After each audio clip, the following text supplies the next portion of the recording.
number 535.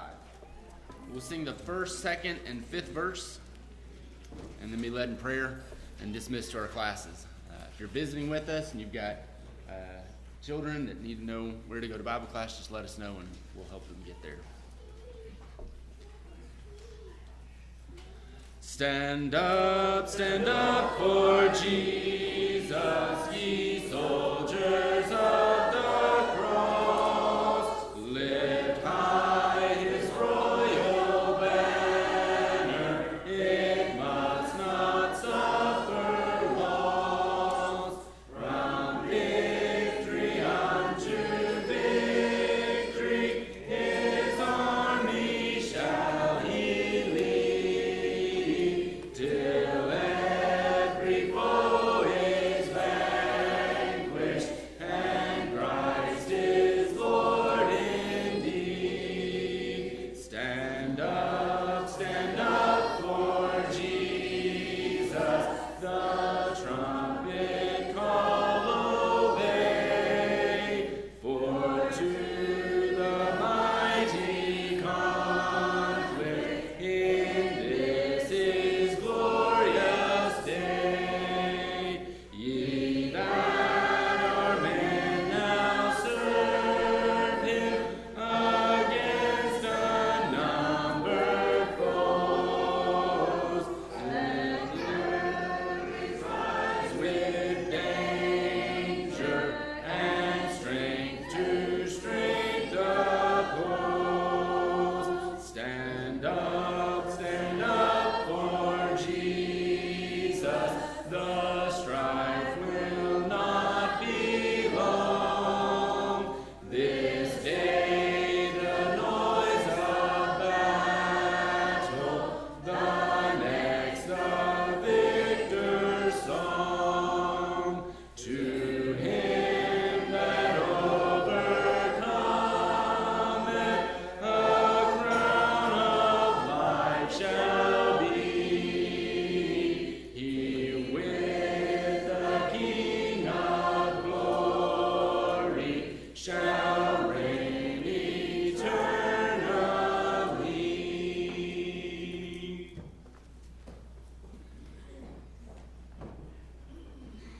Would you bow with me?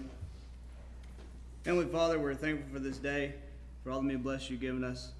We're thankful for this opportunity you've given us this morning to come together and study from your word. We ask that you be with the teachers of the hour, that give them the ready recollection that they have to teach us your word. We thank you for those teachers and the effort they put into their classes every week. We ask that you continue to bless them. Continue to bless us here at Villa Rica. Watch over us, keep us safe. In Jesus' name we pray. Amen.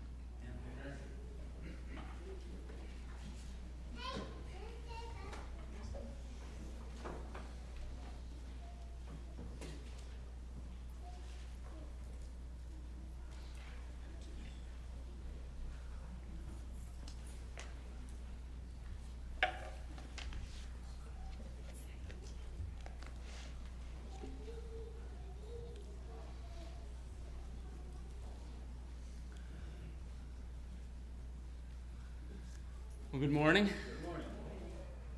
Glad to see everyone out this morning. I know it's a little gray and dreary. And we're thankful for the rain. Thankful for the good week of VBS that we've had. Thankful that it's over. I know it's always a wonderful week, but it's a tiring week. But it's a great opportunity to focus on our young people, especially the really young ones, and focus on them and give them a time to be uplifted and encouraged and learn more about God's Word. We're going to pick up at the end of chapter 16, Matthew chapter 16. Mentioned this on Thursday when I was teaching the adult class on VBS, and Brother Tom accused me of cheating because I got a little bit ahead on my lesson for this week. Normally, the lesson that I did Thursday would have covered tonight, this morning, and what we're going to go over. But since we covered that on Thursday, I'm going to kind of skip through that. And I'm actually hoping we can get through quite a bit today, trying to get us to Jerusalem. triumphal entry of Jesus going into Jerusalem in that final week before his crucifixion, so that we can begin focusing on that. So last Sunday we left off really with Peter's confession, with the good confession here in chapter 16, verse 16. And before that, Jesus had asked, "Who do men say that I am?" And they responded, "Some say John the Baptist, some Elijah, others Jeremiah or one of the prophets." And then he asked them, "Who do you say that I am?" And Simon Peter responded, answered and said, "You are the Christ, the Son of the living God." And Jesus said, "Blessed are you, Simon Bar-Jonah, for flesh and blood has not revealed this to you, but my Father who is in heaven. And I also say to you that you are Peter, and on this rock I will build my church, and the gates of Hades shall not prevail against it. And I will give you the keys of the kingdom of heaven, and whatever you bind on earth will be bound in heaven, and whatever you loose on earth will be loosed in heaven." So we've talked about leading up to this. We talked about last week. Jesus is getting his disciples to this point, to getting them to understand and to where Peter could make this confession. The revelation of all the miracles that they have seen, the messages that Jesus has taught them, the great and wonderful things that he's done, the feeding of the 5,000 and the 4,000, walking on the water, the healings that he's done, all of this leading to the realization, and Peter here speaking for the disciples, the realization that he is the Christ. He is the Son of God, not just some great prophet, not just some great teacher, but he is the Son of God. But then he says in verse 20, he commanded his disciples that they should tell no one that he was the Christ. From that time, Jesus began to show his disciples that he must go to Jerusalem and suffer many things from the elders and chief priests and scribes, and be killed, and be raised the third day. Then Peter took him aside and began to rebuke him, saying, "Far be it from you, Lord, this shall not happen to you." But he turned and said to Peter, "Get behind me, Satan. You are an offense to me, for you are not mindful of the things of God, but the things of men." So Peter has just confessed that he is the Son of God, that he is the Christ, he is the Messiah, the one that they have been waiting for. And now that we've gotten to that point, now he begins to describe to them, this is why I'm here. All of these things that I've been doing have been leading up to this. To go to Jerusalem, to suffer, to die, and to be raised on the third day. And Peter, it says he rebuked him. Peter rebuked the Son of God. Peter knows he's the Son of God, and he rebukes the Son of God, saying, no, this can't happen. This shouldn't happen. Again, we always give Peter a hard time. Why? What do you think was going through his mind? Why would he do this when he knew this was the Son of God?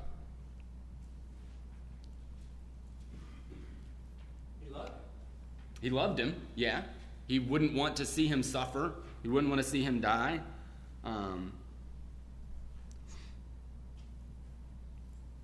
Peter, Any other? being the human that he was, still wanted what he could see instead of what he believed, because he really didn't understand and believe that much that thoroughly at that time.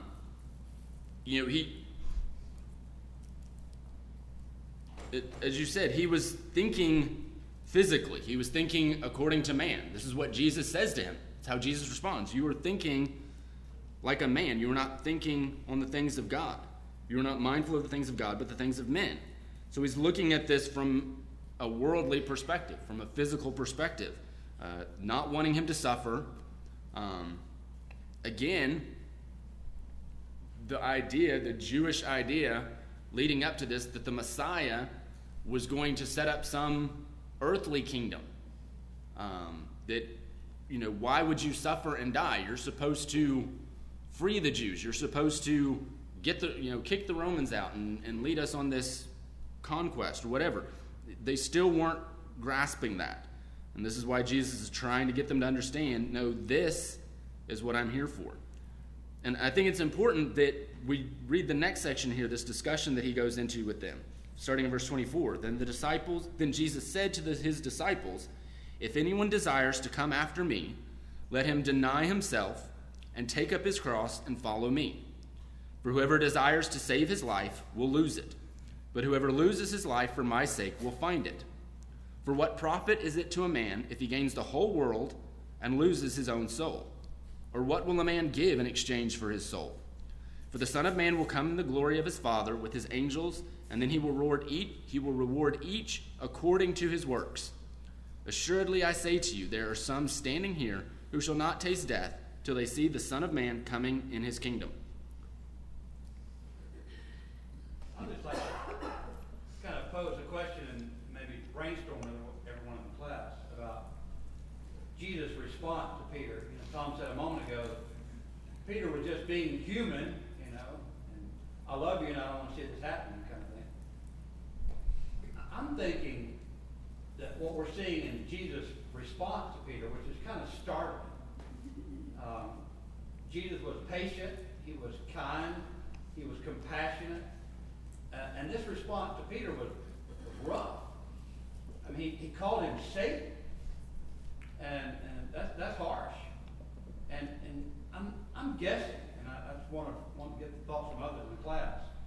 If we're not seeing here something of the humanity of Jesus in this, and how we as humans should deal with temptation.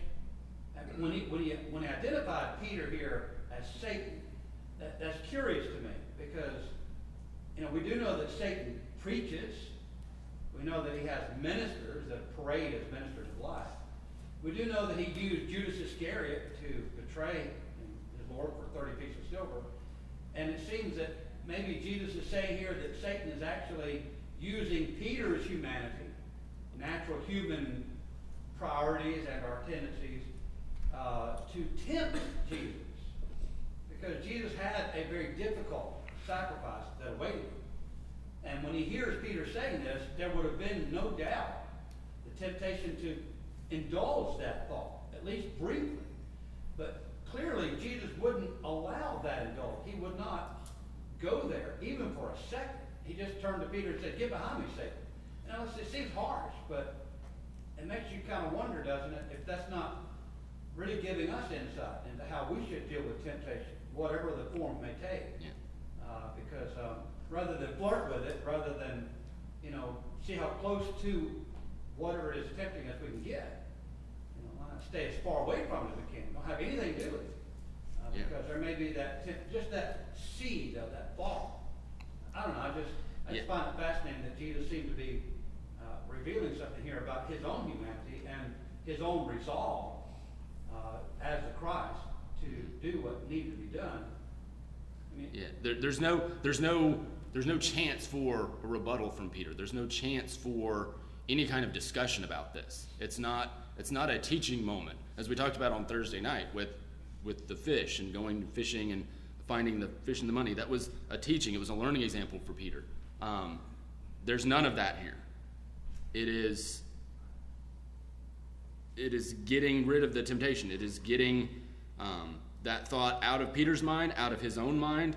And it even says, "Get behind me, Satan, you are an offense to me." That this could be something that, as Patrick mentioned, that something that could put that seed of doubt, put that seed of temptation in Jesus' mind to maybe not go through with it. Well, we know he struggled with it later on. He identified Peter as Satan, and in the Garden of Eden, Satan, in a sense, kind of slithered into the scene as a serpent, and the serpent was the one preaching Satan's message and tempting man. There's no doubt, really, is there, that Satan uses people and circumstances to tempt us. It just kind of fascinated me that the Lord identifies Peter, like you said, the one who just made the good confession. He just said, "You're the Christ, and blessed are you, Simon, son of Jonah." Now he's calling him Satan. seemed to me that he seemed to be identifying this message from Peter as really having at its core, behind it all, Satan himself. It's fascinating. Yeah, and I mean, even a couple of chapters later, we'll hopefully kind of get to there, but in chapter 18, verse 7, he's talking about temptation here. He says, "Woe to the world because of offenses, for offenses must come, but woe to that man by whom the offense comes." The point is, God is not bringing about temptation, but through man, that temptation can come. And woe to those that bring that temptation on others. And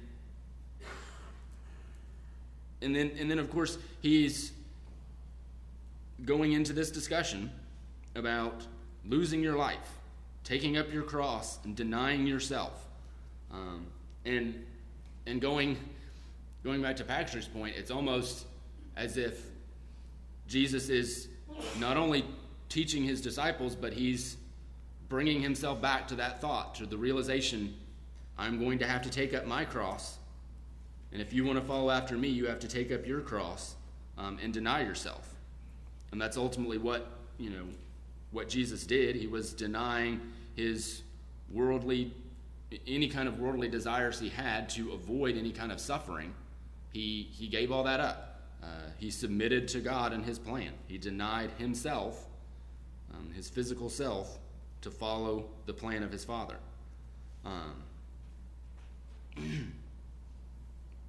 And it goes, all of this goes with that thought of being, that we're to be mindful of the things of God, not of the things of men.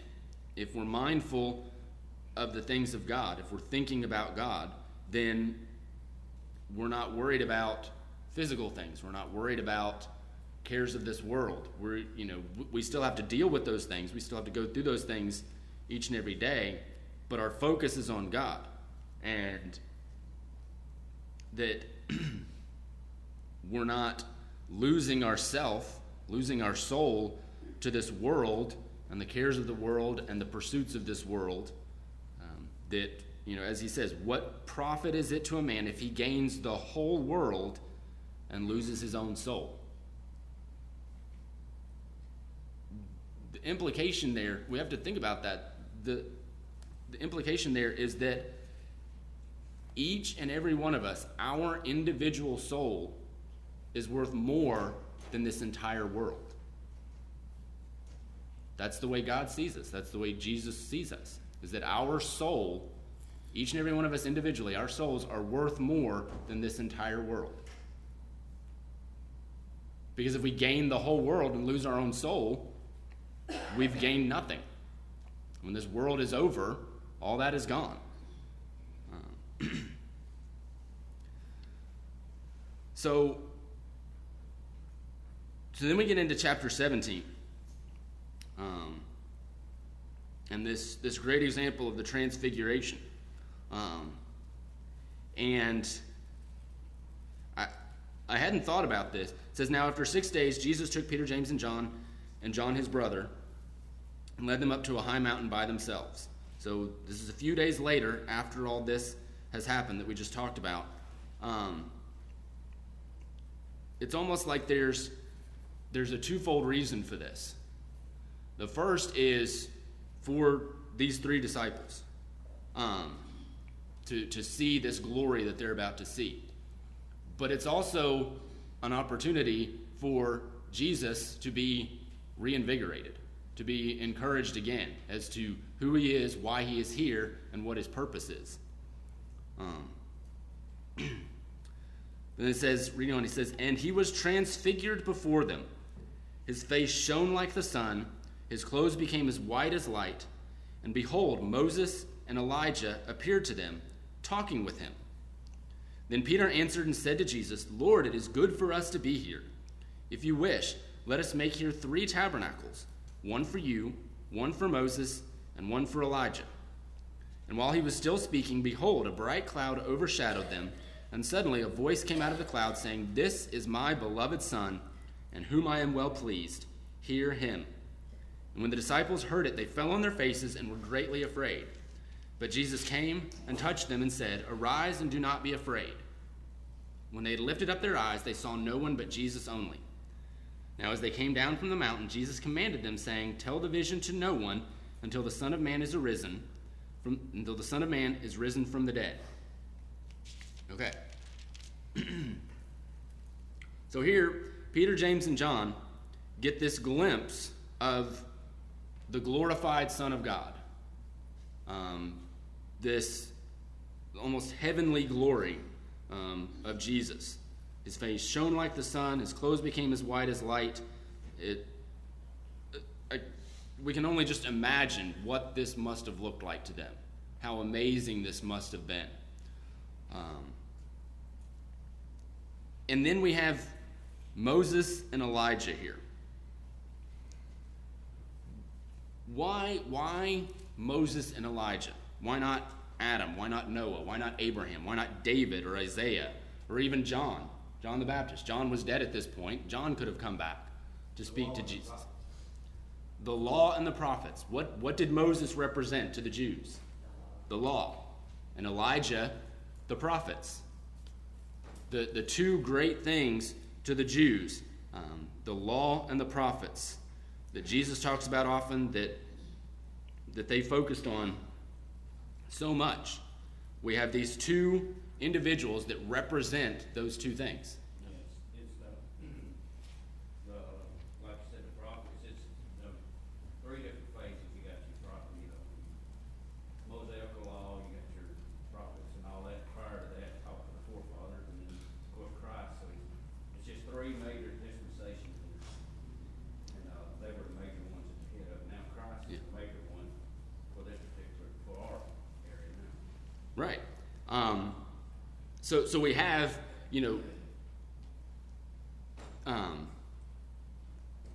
Peter and James and John knew now that Jesus was the Christ. He was the Messiah. He was the fulfillment of all of this, of the law and the prophets.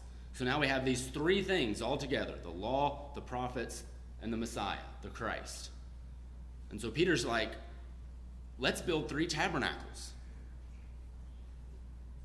Well, what was really the problem with this, with Peter's suggestion of wanting to build these 3 tabernacles for them? Hear him. We see it in God's response. Peter is elevating all 3 of them to the same level. He's wanting to put Moses and Elijah and Jesus on the same level, on the same pedestal. And we see that then in God's response. "This is my beloved Son, in whom I am well pleased. Hear him." Not hear all 3 of these, even though they were important. Hear him. Scott. It's interesting, Peter's thought when he sees it. We don't really think about how Judaism, how Jewish they are. But his response is to build 3 tabernacles, 3 centers of Jewish worship. That's it. It's his first thought. We should build three Jewish worship centers for these people. And they're putting on the same plane. And they're saying that Jesus is simply a prophet, which was equitable to the law. But the significance of it, of course, just hear ye him. But they're about to face the Great Commission. They're about to go out and actually figure out. But they don't put the puzzle pieces together until at the end of this section, whenever he says, says, "Hear ye him," then they still question him about it. So wasn't Elijah supposed to come first? And then he said he's already been here. And so then it finally clicks over that, oh, this is different. So they're still so stuck on being a good Jew, which is what Jesus was. He was the perfect Jew up until he founded his kingdom, which is what everyone was supposed to be up until that point. So it's interesting to see that he was with those 2, and then there's a definite point where everyone has to turn, they had to look away, and then they see just him. It's just listen to him only. So all the Jewish things are done away with. But you could tie that to later whenever there's on the cross and it's dark and everyone's turning away. You can look at all that way. But just to see the mentality of these people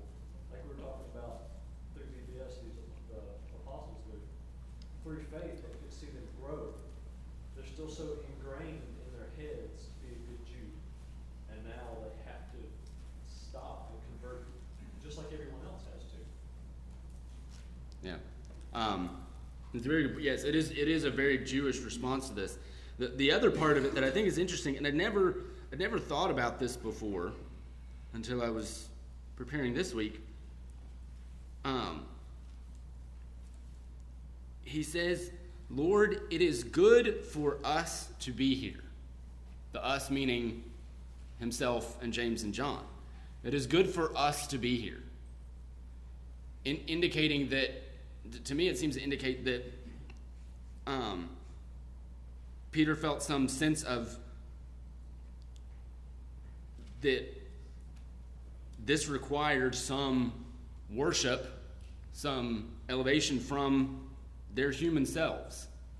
And we know, as Paul says later, that God does not need anything. He does not need our worship. He does not need our service.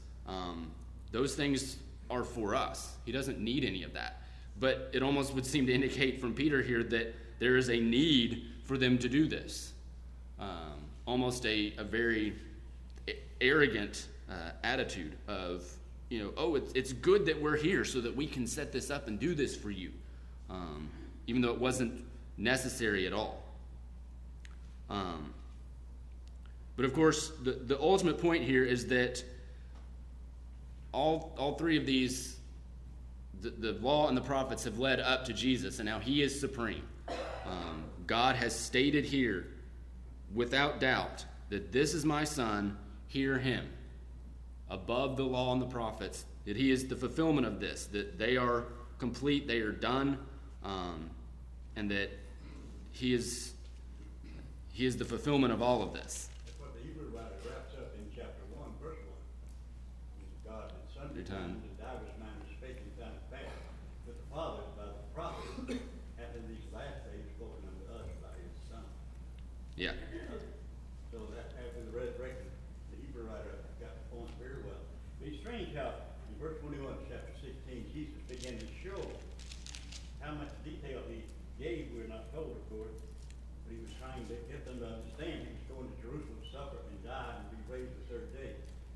Then when Peter, James, and John come down with him from the mountain, don't tell anyone about this until I'm raised from the dead. Yet Peter and John run to the tomb when they hear the tomb's empty, and after he goes in and sees the linen cloth and everything comes out, then they understood that what he said about a resurrection. How much they were so slow in doing that. Yeah. And then of course Thomas wasn't there on the Mount of Transfiguration, but he along with the other apostles had to be rebuked for their hardness of heart and unbelief when the resurrection account was given to them.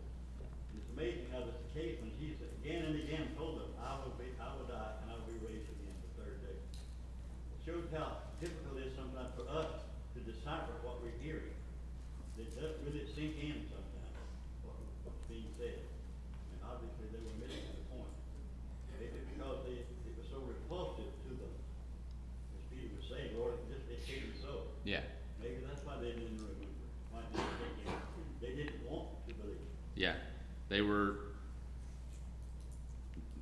they were so scared of all of this. So as Scott talked about, there's this discussion as they're coming down from the mountain about Elijah, that Elijah is to come first, asking about that. And Jesus responds, indeed, Elijah is coming first and will restore all things. But I say to you that Elijah has come already, and they did not know him, but did to him whatever they wished. Likewise, the Son of Man is also about to suffer at their hands. Then the disciples understood that he spoke to them of John the Baptist. So now, again, these things are starting to make more sense. Then we have this instance here of the disciples that didn't go up onto the mountain, were trying to heal or get rid of a demon, take care of this demon-possessed man, and they couldn't do it. They couldn't cure him. And Jesus takes care of it. He says, O faithless and perverse generation, how long shall I be with you? How long shall I bear with you? Bring him to me. And of course, then they ask, why could we not cast it out? And Jesus says, because of your unbelief. For assuredly I say to you, if you have faith as a mustard seed, you will say to this mountain, move from here to there, and it will move, and nothing will be impossible for you. However, this kind does not go out except by prayer and fasting. This is, from what I can tell, we don't have any examples when the disciples went out on their own in the limited commission of actually anything recorded of them trying to cast out demons or anything like that. So I don't know if in this instance it was a lack of faith, a doubting because Jesus was not with them. That maybe their confidence was not as great because he was not there with them. And he even says that. How long shall I bear with you? How long shall I be with you? That, they need to start learning to do these things on their own, to have the faith that they can do these things. But then he goes on, and in verse 22 and 23, he again says to them, while they were staying in Galilee, Jesus said to them, the Son of Man is about to be betrayed into the hands of men, and they will kill him, and the third day he will be raised up. And they were exceedingly sorrowful. They still don't understand. And even here, and the first time, he mentions, as Brother Bob said, he mentions to Peter, James, and John as they're coming down that he is going to be risen. But these other two times when he's speaking to the disciples, he mentions that as well. That, yes, I will suffer and I will die, but I will rise. And yet they still were sad. They still didn't understand. They still didn't, it would seem, okay, he's going to suffer, he's going to die, but he'll come back to life. He'll be raised. Okay, there's some hope there. There's some promise there. This isn't a permanent thing, but yet they still didn't understand the purpose. Tom? Kind of got a question. Why would it be, is he speaking in third party, or is he actually just, or just the way it was translated? I think he's just, why that would be, he spoke that way. He does this often when he's speaking, and he uses that phrase, the Son of Man, to refer to himself. But he said, like, and they will kill him, instead of say they will kill me. Yeah. I wonder why he does the third party. To be honest, I'm not really sure why he necessarily speaks that way. But it was a way that they understood. They knew he had used this phrase often, the Son of Man. He used it back in when they were coming down from the mountain. He's used it in other instances to refer to himself. I just wonder if that didn't confuse them where they said it. Yeah, I'm not sure. Maybe it's just the way it was translated.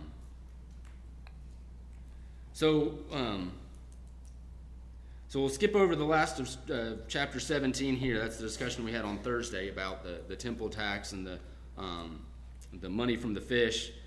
If you weren't here on Thursday, you want to hear that discussion, you can. Tommy's raising a very fascinating point. Okay. Why is he speaking in the third person? It's interesting, isn't it? I mean, I don't have an answer for it, but Yeah. it makes you wonder how at various times Jesus saw himself. What was his primary identification? Did he see himself as God in the flesh? Or did he see himself as a man and as having, the same nature as God, but which did he identify with more? Yeah. And maybe he's speaking of the Son of Man in the way the Hebrew writer did. A body hast thou prepared me. And so he sees himself kind of in that light. I mean, he's seeing it from the eternal aspect. Mm-hmm. This is the plan. This is what has to happen. And as God, I'm seeing this body that's been prepared for me. That's a very interesting point. I'm That he's guessing maybe that's how he's seeing it. that he's saying, I as God, this Son of Man that you see, this physical Son of Man you see before you, will suffer all these things. But the heavenly, spiritual God part will always endure, will always continue. That's an interesting one. Scott? Could it also be part of his humanity? There's no answer to it. But if you remove yourself from it,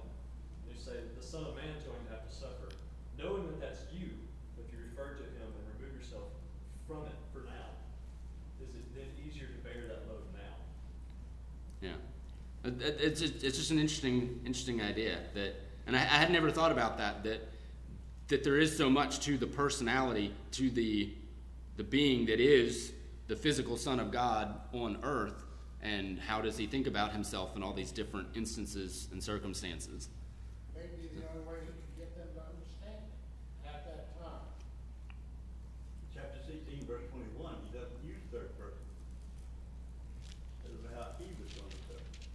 Yeah, that's the first one, that he must go to Jerusalem and suffer many things from the elders and priests.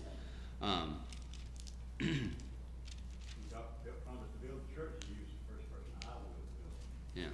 Yeah. So it is interesting. That might be an interesting thing to look at all the different times he's talking about himself and how he refers to himself and what the context is of that. Something I've never thought of before, but would be interesting to look at. So going on to chapter 18, I'm going through some of this kind of quick. I'm not going to get through everything I wanted to today. So after all this, chapter 18, at that time the disciples came to Jesus saying, "Who then is the greatest in the kingdom of heaven?" Then Jesus called a little child to him, set him in the midst of them, and said, "Assuredly I say to you, unless you are converted and become as little children, you will by no means enter the kingdom of heaven. Therefore whoever humbles himself as this little child is the greatest in the kingdom of heaven. Whoever receives one little child like this in my name receives me. But whoever causes one of these little ones who believe in me to sin, it would be better for him if a millstone were hung around his neck and he were drowned in the depth of the sea. Woe to the world because of offenses, for offenses must come, but woe to that man by whom the offense comes." I'll stop right there. So first off, the thing that's always made me wonder with this passage here is, why would they even ask this question? What was their thinking? What was their mindset that led them to ask this question? One of the thoughts that I had is, we just talked about the transfiguration, and there was only 3 of them that were allowed to go see that. So did that create some bit of tension or bad feelings or jealousy among the disciples?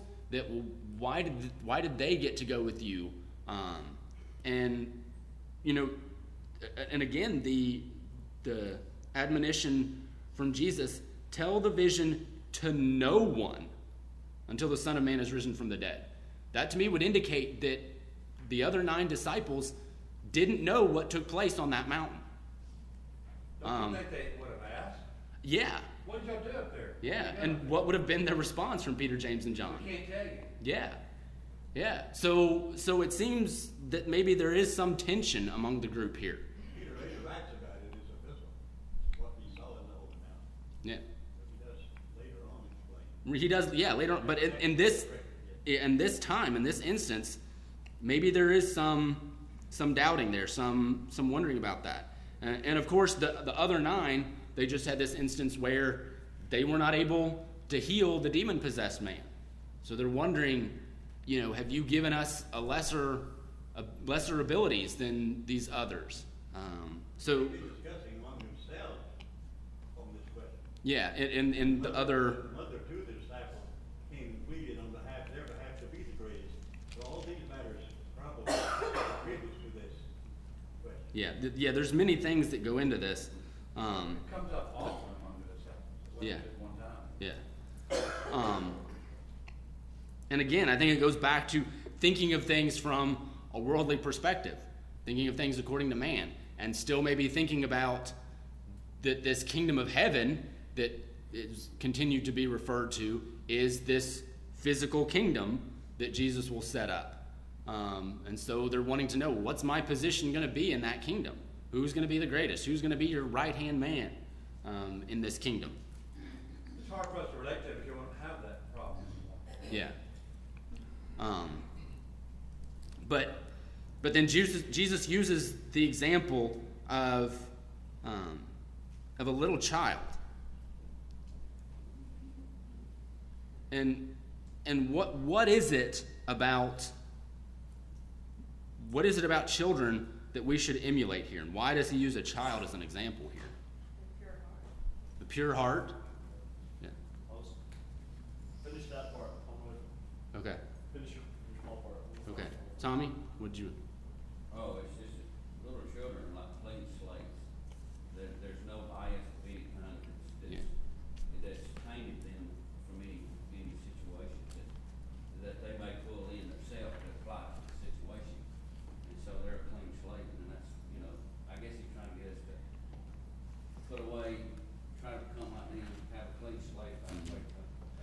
Yeah, and a child isn't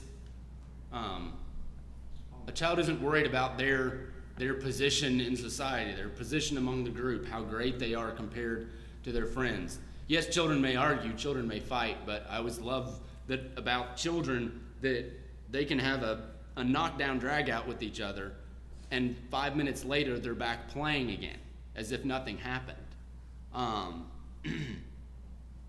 And he says, whoever humbles himself as this little child is the greatest in the kingdom of heaven. So it's that idea of humility, that idea of being pure in heart, of, a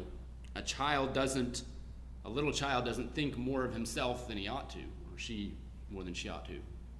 We'll draw that interesting parallel between the apostles here clearly having some form of argument about who's the greatest. And Jesus picks up a child, says this is the greatest in the kingdom. And then we scoot over a couple chapters in chapter 20, and the mother brings her 2 sons and asks for them to be on the right and left hand of Jesus. And then that point, the apostles are indignant. How dare she? But y'all were just doing that 2 chapters ago. Like, to see the thick-headedness of these people, to not understand that they had just done that. So how can they be mad? Seeing the humanity of these individuals. Yeah. It's an interesting parallel.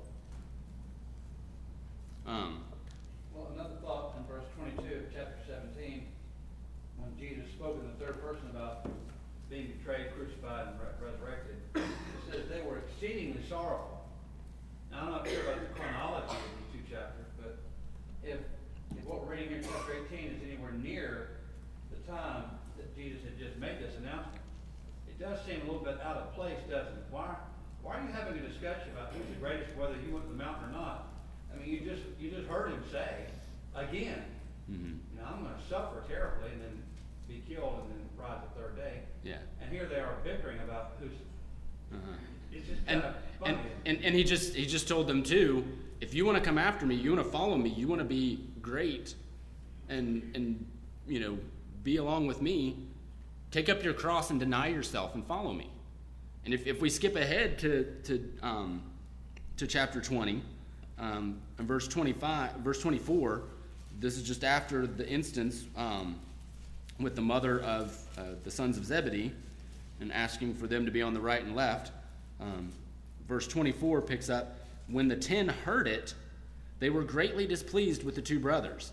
But Jesus called them to himself and said, you know that the rulers of the Gentiles lord it over them, and those who are great exercise authority over them. Yet it shall not be so among you, but whoever desires to become great among you, let him be your servant. And whoever desires to be first among you, let him be your slave. Just as the Son of Man did not come to be served, but to serve and to give his life a ransom for many. The point is, again, they're thinking in a physical sense of having a great position of power and authority and whatever else from a physical sense. And he's telling them, no, if you want to be great, if you want to be considered great in the kingdom, humble yourself. Become like a servant. Become like a slave. That is how you are great in the kingdom. Not, it's completely opposite of what we think. We think to become great, we have to have a title, we have to have authority, we have to have privilege, whatever. And he's saying, no, look to me. And he's been telling him, this is why I'm coming. We kind of skipped over it in chapter 20, but before that instance with the mother of the sons of Zebedee, he has now told them a 3rd time what he is about to suffer, what he's about to go through. And he goes into more detail, and deliver him to in verse 19 of 20, deliver him to the Gentiles to mock and to scourge and to crucify. And the third day he will rise again. This is the first time where it's been explicitly said in the scripture that he will be crucified. All the other times it just said he will be killed. Now, the implication, their understanding may have been that he would be crucified, but this is the first time he explicitly says it. So, just the point being that he's trying to get them to understand, this is what I'm about to do. This is what my kingdom is about. And if you want to be part of my kingdom, you want to be great in my kingdom, you will emulate that. You will give your life for others. You will give your lives for the kingdom. You will give it all up and humble yourself and be a servant in my kingdom. That is what my kingdom is all about, is being humble and being a servant. So, thank y'all.